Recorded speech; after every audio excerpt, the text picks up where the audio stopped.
Yeah, I was literally dying, and there's a great way, or a few great ways for business owners or people to know that, right? Because if you are not doing your role as a manager well, you start realizing that you are the bottleneck. When people come to you, you have no time.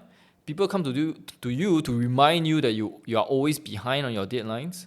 Your team is not performing. Your team is slipping up, and all these things that happen with the team. That's when you start to, hopefully with the right self-awareness levels, to understand that, hey, there's something wrong happening here, right? Is it because my whole team is incompetent, or is it because of me? And after a while, I was overwhelmed. The business was not growing. We were facing problems after problems, fires happening that I had to put out, or people had to put out. And it got to a point where I was just asking myself, is the problem myself, right? And what am I doing that I think is right, but actually isn't? So, yeah, I think I had to really reflect and understand all that, before I actually realized the problem. Right. So that come out from more of a self-reflection Yeah. on your part.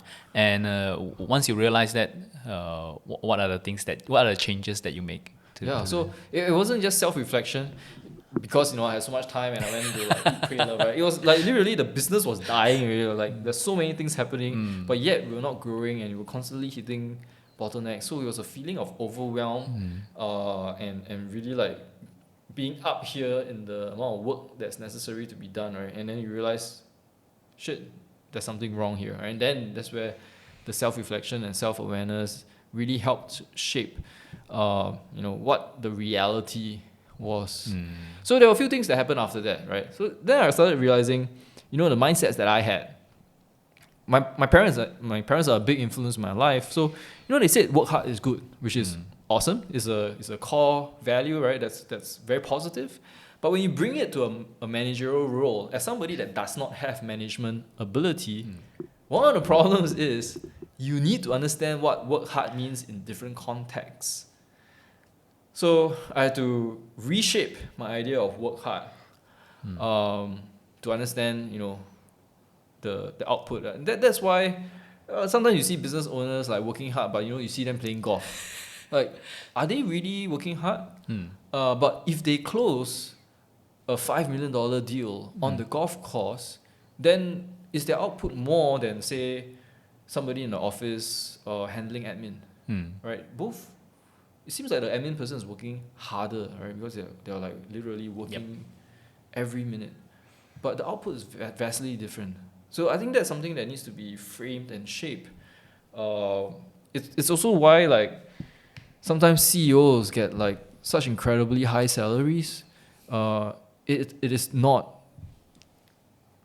tied to the number of hours you spend working at a computer or handling phone calls. It's really like how important it is, that the work that of the work that you're doing. So it took me a while to realize that and to reshape my thinking, so that I'm actually geared towards output, like the results that come from my work and the team's work, rather than how much actual work per se that I'm typing or doing or actually working on. So that is the concept of leverage. Right. It's the concept of continually just asking yourself, what's the problem that I should solve? How can I do this better? It's all me, me, me, me, me, versus how can we do this better? How can we do this as a team? What are the resources we need to overcome this problem? And it's now us as a team, right? It's the concept of we. So me versus we is like the concept of leverage that's absolutely essential, right? And that's one mindset shift that's core and essential of an entrepreneur as the entrepreneur grows. So I mean, yeah, there's so many more that I can go through around this topic. Yeah, I love to chat more on that, but just a follow up on that thought, right? On being able to let go and see the whole organization as a team. But a lot of time also, by releasing that, by seeing the whole team, whole company as a team, you are releasing that control as well, Yeah. as the boss. So did you find it Do you struggle with that? Like, Absolutely, absolutely. So yeah, let's go into it then. So there are mindsets also, right, that control us and shape and frame our way of thinking. No right or wrong, it's just the way we've been brought up, the way that our environment shapes us to be. Could be like childhood experiences or whatever. But there are certain things that happen in this space. One is the concept of trust. Can I trust someone else to do the work that I do? Typically, it doesn't come very easily. Nobody just goes to a new person and say, I've been doing this for like 15 years. I met you for one day. I know you can do the job as well as I can. Right? Typically, that's not the case. Typically, they'll be like fearful. They will not trust the person, and a result of that is that the manager keeps everything to themselves. The manager will be like, I don't really trust you. Maybe you just help me photocopy this document, and I'll handle the rest. And they do the whatever that's necessary. And typically, the work result is great. The work result is excellent. Well, a few things happen in this case. One, the person doesn't grow. The person doesn't feel trusted. The person doesn't feel empowered. And as people, when we are in that situation, we feel belittled. We feel like we know that people don't trust us. We know that there's always going to be a ceiling, and we'll never get past that. And when we are in that situation, bad things happen. The most apparent is we leave. After a while, that's not a great environment. I'm going to leave that place because I don't feel like I'm appreciated there. Even if I don't leave immediately, it'll only be a matter of months before I'm like just out of there. That's just one mindset, right?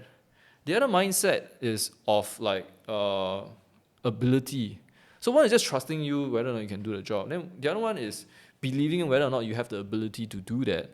If I feel that you will never ever do as good a job as I can, and I don't give you the chance to fail and make mistakes, you're never gonna learn. And when I speak to my entrepreneur clients, I remind them constantly of the fact that whatever experiences we go through as entrepreneurs, it's not like we were born and the next day we have it, right? We were shaped by many decades of our experience and by lessons. So who I am today, I am who I am today because of like the lessons I went through, the mistakes that I make, the things that I realized, the lessons that I learned, the knowledge that I picked up over all those years. And then when you hire somebody, maybe a brand new fresh graduate or somebody that might even be working for like 5 years, how is that person expected to get to your level of competency and experience? It's difficult, right? And so what's typically lacking is this bridging period. And it's a process of onboarding that I tell my clients that they absolutely must have. In employment, there's typically like a probation period. People just think they hire someone and then in a probation period of typically like 3 months, I'll just leave you to do the work. I'll tell you the work that's necessary. You go and do the work, and I see the work whether it's good or not, and then I decide your fate. All right, but that's not the case, right? It can never be the case because then you're just rolling the dice on somebody that's 100% aligned, 100% competent, and 100% with the skill sets that you require.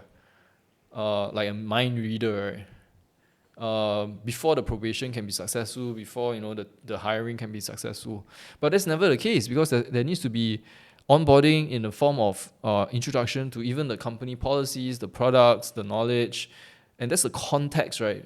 Before they can even do something that's got to do with the skill sets that they have, whether it's like photo editing, graphics creation, social media marketing, fulfillment, whatever it is, operations, before they can even get there. And there needs to be a training process. They need to be trained on how you think, on how they should do the job, on the results that are necessary before they can even get to a fraction of that.